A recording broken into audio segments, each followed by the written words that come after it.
teman-teman kelas 10 untuk bahan PAT ada tambahan karena tidak ada waktu. Saya kirimkan video tapping yang berkaitan dengan aku pribadi unik setelah mempelajari tentang agama, iman, religius, dan spiritualitas.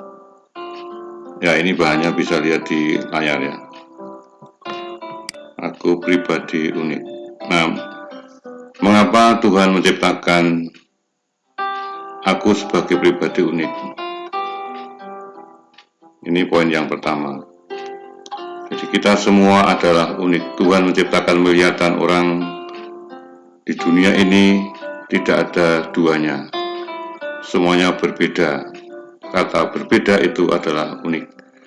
Bisa dipengaruhi dari latar belakang keluarga, latar belakang pendidikan, budaya, daerah, geografis, dan sebagainya. Unik itu adalah sesuatu yang melekat pada seorang pribadi, dan itu anugerah dari Allah. Yang kedua, apa manfaatnya manusia diciptakan unik oleh Tuhan? Mengapa Tuhan tidak menciptakan sama saja gitu ya? Semuanya putih atau semuanya hitam gitu ya. Lalu berikutnya peneguhan dari kitab suci, teks kitab suci yang berkaitan dengan keunikan. Lalu ini dikerjakan setelah PAT dalam kelompok mencari salah satu tokoh unik dan diceritakan tokohnya, lalu apa inspirasi yang bisa Anda petik. Nah, ini berkaitan dengan bahan ya. Sekarang kita masuk pada aku itu pribadi unik ya. Tuhan mengapa menciptakan pribadi unik? Yang pertama karena manusia itu citra Allah. Nanti manusia citra Allah akan diterangkan sendiri dalam slide berikutnya. Yang kedua karena Tuhan berkehendak agar manusia mengembangkan anugerah yang diberikan atau anugerah Allah, atau bisa disebut sebagai talenta. Talenta itu sebuah kesempatan, sebuah apa saja yang diterima sehingga membuat kita semua menjadi pribadi yang unik gitu ya. Jadi talenta bisa berasal dari orang tua, cinta kasihnya, perhatiannya, dan juga hal-hal yang diberikan oleh orang tua, termasuk talenta. Tapi juga yang melekat dalam diri masing-masing orang, bakat, kemampuan, kemudian fisik, ya, semuanya itu disebut sebagai talenta. Yang kedua, Tuhan menginginkan dunia penuh dengan keanekaragaman ciptaan. Tuhan ingin supaya dunia dipenuhi dengan warna-warni kehidupan, tidak satu kelompok atau dua kelompok, tapi bisa jutaan bahkan miliaran manusia yang sangat berbeda. Yang berikutnya, Tuhan ingin supaya kekhasan manusia digunakan untuk memuliakan Allah. Justru karena manusia itu unik, berbeda dengan yang lain, punya talenta masing-masing, Tuhan menginginkan supaya anugerah yang diberikan itu dikembalikan lagi kepada Allah untuk memuliakannya dengan melayani bersama. Berikutnya, alasan mengapa Tuhan menciptakan unik karena Tuhan ingin manusia saling mengisi, menghormati satu sama lain. Tantangannya adalah ketika melihat orang berbeda, entah itu pikiran, entah itu selera, entah itu bakat dan kemampuannya, maka disinilah manusia ditantang untuk menghormati dan mengisi kekurangan yang dimiliki oleh sama. Yang berikutnya, karena Tuhan itu maha segala, dan semuanya tergantung dari Allah, maka keunikan itu karena kemahakuasaan Allah itu. Karena semua yang ada di dunia itu milik Allah. Dan semuanya berasal dari Allah. Ini beberapa hal yang berkaitan dengan mengapa Tuhan menciptakan manusia itu berbeda dengan yang lain, mempunyai kekhasan atau keunikan tadi. Oke, sekarang kita masuk pada slide yang menerangkan bahwa manusia diciptakan sebagai citra Allah. Diciptakan sebagai citra Allah artinya apa? Yang pertama karena manusia itu sebagai gambar dan rupa Allah. Kalau melihat wajah Allah itu ada dalam setiap pribadi, entah apapun bentuknya, apapun karakternya, itu sebagai gambar Allah. Maka salah satu konsekuensi melihat manusia lain adalah menghormati dan juga memperlakukan manusia seturut dengan gambar Allah itu. Tidak bisa manusia merendahkan dan bahkan menghina ciptaan atau sama. Menghina, merendahkan sama saja merendahkan Sang Pencipta atau Tuhan sendiri. Yang berikutnya diciptakan sebagai citra Allah karena diberi anugerah istimewa, yaitu akal budi dan kehendak bebas. Dua anugerah inilah yang membedakan manusia dengan ciptaan lain, yang bisa membuat orang berpikir dan berkehendak sesuai dengan anugerah yang dimilikinya. Manusia bisa menentukan nasibnya, bisa merencanakan masa depan, bisa membuat segala hal berkaitan dengan hal-hal yang membuat dunia semakin maju pesat dengan pikiran-pikiran dan kehendaknya. Berikutnya, diberi kuasa oleh Allah untuk memelihara dan mengolah alam ciptaan. Alam yang disediakan oleh Tuhan kepada manusia bukan untuk dikuasai, bukan untuk dipakai untuk kemauannya sendiri, tapi diusahakan untuk dipelihara, diolah sehingga menyejahterakan semua makhluk ciptaan yang ada di dunia ini. Maka kalau ada peristiwa pembakaran hutan, penebangan liar atau illegal logging, lalu eksploitasi tanah, eksploitasi alam yang tidak terkendali, itu tidak mencerminkan dia sebagai ciptaan yang sesuai dengan citra Allah. Karena Allah mengajak supaya alam yang disediakan itu sungguh-sungguh diusahakan untuk kesejahteraan manusia dan sesamanya. Yang berikutnya, keempat, diciptakan sebagai citra Allah, artinya manusia itu punya kemampuan ilahi, hampir setara dengan Allah namun terbatas.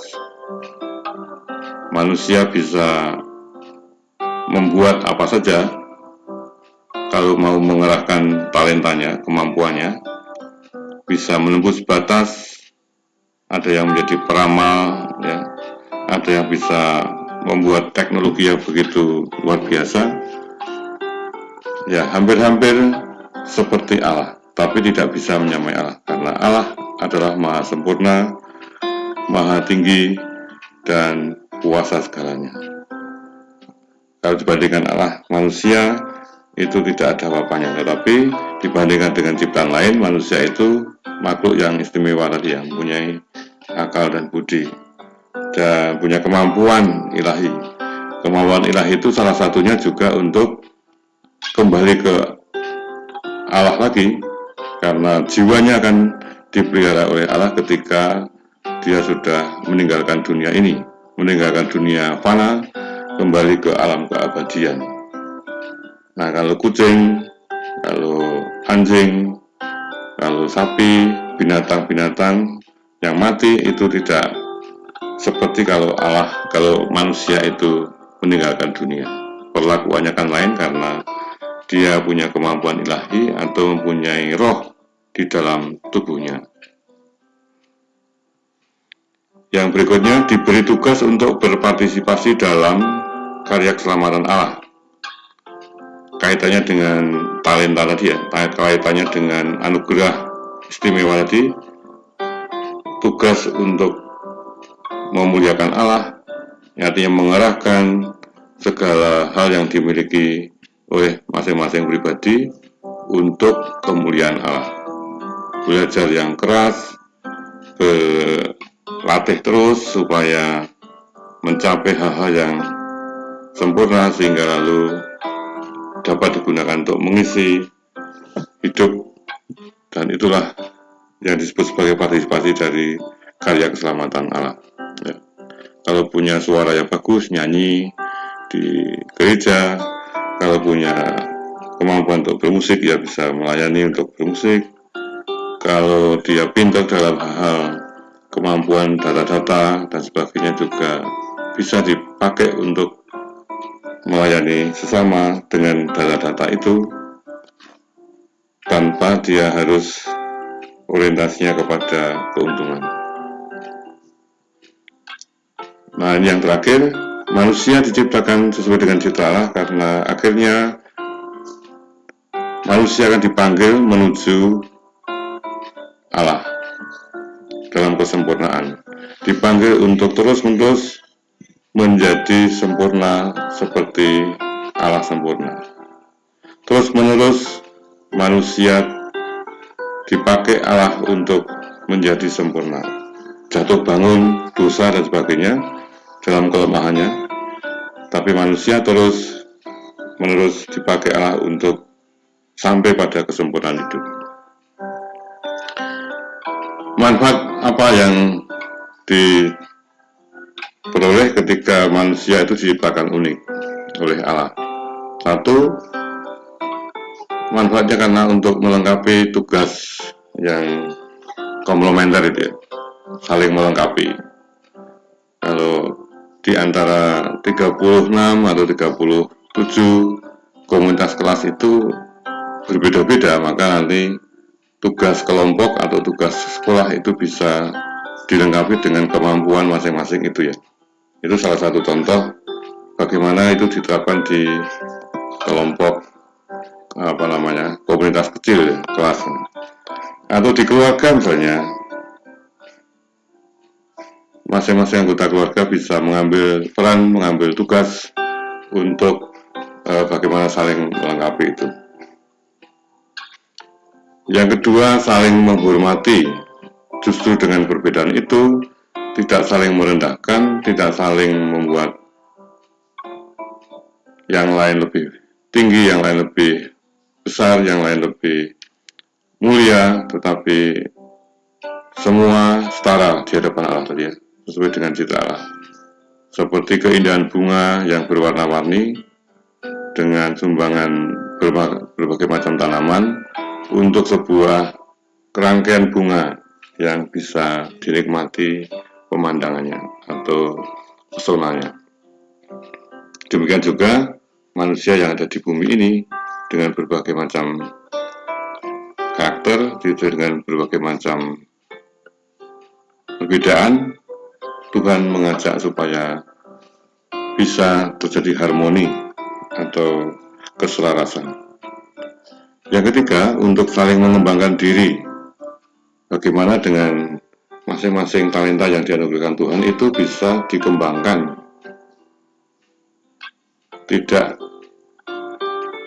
dipendam seperti perumpamaan tentang talenta, tidak disembunyikan tetapi dieksplorasi, terus-menerus digali, dan akhirnya bisa terasah apa yang dianugerahkan Tuhan itu. Berikutnya sebagai bahan untuk refleksi diri. Ketika saya diciptakan dengan tubuh fisik yang pendek misalnya, saya belajar untuk untuk rendah hati. saya belajar, kalau saya diciptakan tinggi, maka saya kalau ada pintu yang pendek, saya tidak usah duduk, tetapi tetap tegak berdiri. Itu salah satunya. Kalau orang diciptakan tinggi juga tidak merasa sombong, tapi juga merasa bahwa fisik yang tinggi membuat dia semakin rendah hati, karena dia bisa membantu sesamanya yang kurang tingginya gitu ya. Berikutnya, untuk memuliakan Allah dengan mengembangkan keunikannya. Tuhan menciptakan supaya manusia itu menyumbangkan peran masing-masing, dan peran yang disumbangkan itulah yang berguna bagi kemuliaan Allah, yaitu dengan mengasah bakat-bakat masing-masing. Itu 5 hal yang berkaitan dengan manfaat mengapa kita diciptakan sebagai unik. Orang lain itu unik, gitu ya. Kalau masih ada satu lagi, untuk membantu sesama lagi, sama saja dengan saling melengkapi tadi ya, sebenarnya. Yang keenam ini, kalau saya tidak punya tangan saya, seperti ada tokoh seperti Nick Vujicic, kemudian ada siapa itu yang gitar pakai kaki itu ya, Fernandes itu. Ada banyak sekali contoh-contoh bagaimana orang yang diciptakan tidak lengkap secara fisik itu justru bisa sangat luar biasa dalam mengasah keterampilan dari keterbatasannya itu. Nah, ini beberapa teks kitab suci yang berkaitan dengan pribadi unik. Nanti yang Katolik Kristen bisa dicek di masing-masing kitab sucinya. Saya beri beberapa teks yang nanti bisa dibaca sendiri karena waktunya terbatas. Yang pertama, Kejadian 21 sampai 23. Ini ada cerita mengenai Yusuf, seorang penafsir mimpi. Di mana letak keunikannya? Ya, Yusuf itu seorang yang tidak disenangi oleh saudara-saudaranya, semua memusuhi karena dia punya kelebihan atau punya keunikan tadi yang suka mimpi dia. Lalu pada suatu saat dia mau bisa meramal, bisa membuat tafsiran itu, membuat raja terpesona, dan akhirnya Yusuf menjadi oleh raja di sana ya. Dan pernah dimusuhi, dijual, bahkan mau dibunuh, tapi akan Yusuf bisa menyelamatkan saudara-saudaranya. Nah, ini salah satu letak bagaimana Tuhan itu membuat rencana yang ajaib. Rencana Tuhan itu tidak seperti rencana manusia. Saudara-saudaranya mau membunuh, mau musuhi, tetapi Tuhan menginginkan yang lain. Nah, keunikan yang dimiliki oleh Yusuf sebagai seorang penafsir mimpi menjadikan Israel, menjadikan saudara-saudaranya itu sadar bahwa orang akhirnya harus bisa menerima keunikan masing-masing. Yang kedua, 1 Korintus 12, 24 sampai 27 berkaitan dengan manusia saling melengkapi. Di sana ada banyak hal-hal yang berkaitan dengan kemampuan, tapi dia harus disatukan dalam Kristus karena ada rupa-rupa karunia tetapi satu roh.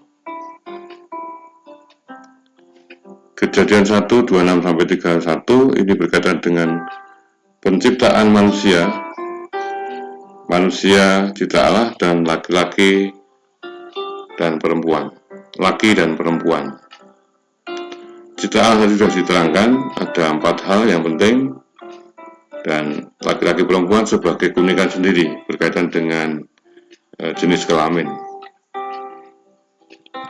Lalu Matius 25, 14 sampai 30 tadi ya sudah beberapa kali disebut berkaitan dengan talenta. Ini khas yang ditulis oleh Injil Matius, yaitu mengenai perumpamaan. Ada 3 hamba, ada yang diberi 5, ada yang diberi 1, dan ada yang diberi 2. Nah, yang 1 dipendam, yang 5 dan 2 dikembangkan, dan akhirnya Tuhan itu memberi hadiah atau memberikan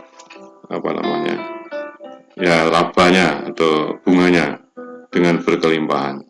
Nah, demikian juga kita semua kalau mempunyai sesuatu yang dianugerahkan oleh Allah, kalau terus serius mengembangkan, entah itu kemampuan akademik, entah itu kepribadian, entah itu fisik, yang bisa digali terus, Tuhan akan memberikan berkat, dan seperti hamba yang kedua dan ketiga.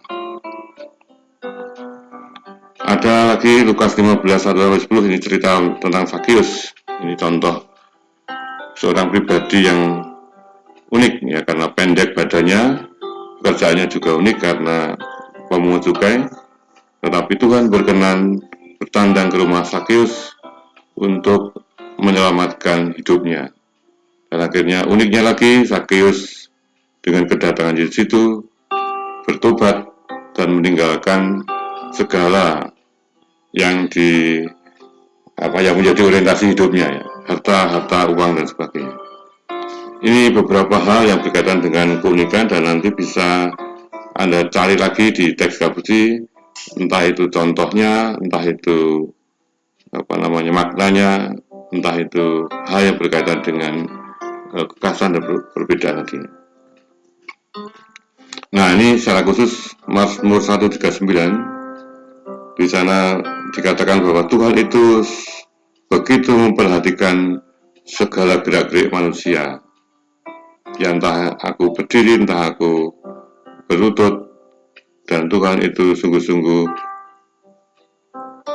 memperhatikan segala gerak-gerik manusia. Dan Tuhan itu menciptakan manusia. Tuhan menciptakan manusia secara istimewa yang menjadi tangan kasih-Nya supaya dunia menjadi penuh dengan keanekaragaman. Ya, contoh yang lain bisa dibaca sendiri di teks-teks lain ya. Ini beberapa yang bisa mengingatkan kita bahwa Tuhan secara eksplisit, secara nyata dalam kitab suci mengajak kita semua untuk mensyukuri, untuk mengembangkan, untuk melihat beberapa contoh atau ciptaan yang unik itu. Nah, kesimpulannya, karena cinta Tuhan kita ada. Jadi keberadaan kita, eksistensi hidup kita itu karena cinta Tuhan. Berasal dari kedua orang tua yang memadu cinta lewat perkawinan, lalu kemudian kita ada karena buah hatinya. Maka keberadaan kita itu berasal dari cinta Allah, dan kita bisa merefleksikan apa cinta Allah yang diberikan kepada kita selama hidup ini ya. Karena waktunya terbatas dan tidak bisa secara luring berhadapan, maka tidak bisa mengulas lebih mendalam, tapi sekurang-kurangnya ini menjadi hal yang baik untuk Anda renungkan. Kapan saya merasa dicintai Tuhan?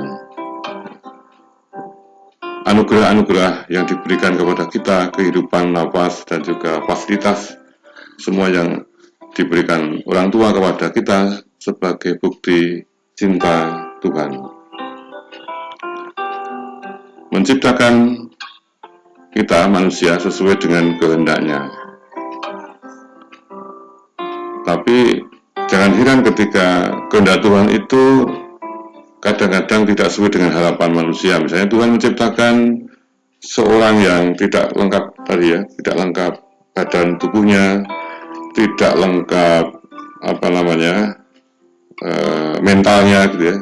Maka Anda bisa melihat di beberapa panti asuhan cacat ganda, ada di sana beberapa saudara kita yang tidak lengkap, cacat, ya. Dan itu sesuai dengan kehendak Tuhan, karena Tuhan mau mengundang sesamanya yang lengkap tadi untuk merawat dan memperhatikan, karena dia adalah gambar dan citranya, atau gambar dan rupanya. Melihat wajah Allah dalam keterbatasan, dalam kesengsaraan, dan bahkan dalam kelemahan, itu menjadi sebuah kemuliaan. Dengan anugerah istimewanya, ya, akal budi, rasa, dan kehendak bebas tadi, atau yang disebut sebagai tiga daya jiwa, menjadi bekal manusia untuk membangun dunia. Ini tadi sudah dijelaskan mengenai perbedaan dengan makhluk ciptaan lain. Bahwa manusia itu istimewanya karena punya akal budi, punya rasa, dan punya kehendak. Dan satu lagi yang menyatu dalam tubuh manusia itu ada dalam raga atau tubuh, tetapi ada satu lagi yaitu yang roh, ya. Ada tubuh, jiwa, dan roh. Jiwa yang memberi kehidupan, raga yang menjaga kehidupan atau jiwa itu. Nah, yang ketiga adalah roh yang bisa membuat manusia itu abadi, ya, walaupun sudah busuk menjadi tanah atau menjadi abu, tetapi dia bisa menjadi abadi karena kodratnya yang menyerupai makhluk ilahi tadi, yang punya keteraan kepada Allah. Atau di pelajaran sebelumnya sudah saya jelaskan mengenai makhluk spiritual itu, kodratnya spiritual karena dia makhluk rohani. Yang berikutnya, menyadari kekayaan jasmani dan rohani dalam bakat, sifat, dan karakter menjadikan saya itu unik, ya. Unik itu berbeda dari yang lain, dari segi fisik, dari segi kemampuan, baik soft skill maupun hard skill, ya. Jadi yang soft skill itu yang berkaitan dengan karakter, yang hard skill itu berkaitan dengan fisik yang kelihatan, dan keterampilan yang bisa diekspresikan, misalnya menyanyi, menulis, melayani, dan sebagainya. Itu sesuatu yang berkaitan dengan kelihatan. Tapi kalau soft skill itu lebih berkaitan dengan ya kerendahan hati, kemudian keadilan, punya cinta, punya kasih, dan sebagainya. Nah, tugas kita yang berkaitan dengan keunikan itu adalah tiga hal, ya. Yang pertama, mengembangkan apa yang kita punyai, mensyukuri apa yang dianugerahkan, dan menghargai kemampuan atau perbedaan yang ada dalam diri orang lain. Nah, kalau seperti ini dikerjakan dengan sungguh-sungguh, ya ini orang yang beriman. Yang beriman itu berarti mengerahkan seluruh tenaga, pikiran, dan hidup kita kepada Allah yang agung, dengan praksis hidup, dengan hidup sehari-hari yang ini menghargai ciptaan Tuhan, mensyukuri anugerahnya, dan mengembangkan apa yang dipunyai. Ini salah satu hal yang perlu dicatat dan dikembangkan karena ini penting. Lalu kesimpulan berikutnya, Tuhan mempunyai rencana besar untuk manusia agar manusia bersatu dalam perbedaan membangun dunia yang harmonis. Rencana besar apa yang dibuat oleh Allah untuk manusia, yaitu rencana untuk menyelamatkan semua manusia, semua makhluk ciptaan ini akhirnya kembali kepada Allah. Ini kan landasan teologisnya kan, ketika manusia diciptakan, manusia Hawa dan Adam, ya, Adam dan Hawa, manusia pertama, akhirnya dikeluarkan dari Taman Firdaus karena berbuat dosa, yaitu memetik pohon terlarang itu, ya, buah terlarang. Dan akhirnya manusia suruh keluar dari Taman Eden itu. Lalu Allah mengatakan bahwa kamu harus berjuang harus kembali membangun dunia supaya kamu memperoleh keselamatan. Dan inilah yang disebut rencana besar. Akhirnya manusia harus berjuang di dunia ini dengan sesamanya yang unik untuk bisa membuat dunia menjadi seperti Taman Firdaus, ya, yang adil, yang sejahtera, yang penuh cinta. Dan itu sebagai salah satu cara untuk mencicipi surga yang sebenarnya abadi itu ya. Nah, kita kalau mengalami hal-hal yang seperti ini, atau cinta, persaudaraan, dan kasih, maka surga sudah kita rasakan. Ya, walaupun di dunia, tapi abadinya besok setelah manusia meninggalkan dunia ini dalam keabadian. Berikutnya, hambatan rencana Allah yang baik, tadi rencana besar Allah untuk menyelamatkan manusia itu yang ada di dunia adalah adanya perendahan, ya, bullying, perundungan, atau orang yang tidak suka dengan orang lain. Ini hambatannya.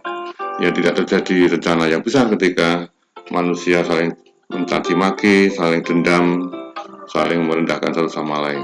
Ya. Yang berikutnya, ketidakadilan, memperlakukan secara diskriminatif hanya karena jabatan, hanya karena status sosial, hanya karena kemampuan dan sebagainya. Nah, ini yang menjadi hambatan. Yang berikutnya, ideologi gender. Ya, ini soal laki-laki dan perempuan yang masih menjadi perjuangan juga. Tidak mudah untuk membuat kesetaraan dari dua jenis kelamin ini, ya, atau disebut patriarki ya. Patriarki itu ideologi dari Yahudi, Yunani, terutama Yahudi ya, yang mengatakan bahwa dominasi laki-laki terlalu kuat dan perempuan menjadi objek, menjadi hal-hal yang berkaitan dengan yang disuruh-suruh, yang berkaitan dengan kerjaan rendahan dan sebagainya. Ini hal berkaitan dengan hambatan. Lalu pandangan para filsuf yang merendahkan kaum perempuan atau berkaitan dengan gender tadi, ini yang menjadi hambatan. Tapi yang paling nyata bagaimana hambatan itu terjadi karena adanya perendahan dan ketidakadilan. Tidak ada suasana cinta sama sekali. Ketika Allah mau punya rencana besar untuk membangun dunia yang harmonis, tidak terjadi karena perilaku ego manusia yang saling merendahkan dan tidak ada cinta dan keadilan. Nah, ini walaupun situasinya seperti itu, ini sifat dasar manusia yang ego tadi, namun Tuhan tetap terus mengajak untuk kembali pada kodratnya sebagai manusia, baik laki-laki maupun perempuan. Ya, terus mengajak untuk bertobat. Maka di gereja Katolik itu disediakan pengakuan dosa setiap waktu, bukan hanya Natal dan Paskah, tapi sebelumnya setiap waktu untuk selalu bertobat. Sebelum perayaan Ekaristi juga selalu diajak untuk memeriksa batin, ya, untuk supaya layak dan pantas merayakan Ekaristi. Anda dalam eksamen setiap hari juga diminta supaya melihat kehidupan atau pengalaman yang tidak berkenan kepada Allah, ya, untuk menimbang dan merefleksikan mana kehidupanku selama 1 hari atau setengah hari itu yang tidak berkenan pada Tuhan. Ini salah satu contoh bagaimana Tuhan selalu terus mengajak manusia untuk kembali pada kodratnya, kodrat ciptaannya. Ya, dalam konteks kita laki-laki ya, hidup itu ini sebagai laki-laki. Nah, ini lalu bahan PAT-nya, kalau tidak salah tanggal 15 September ya, hari kedua.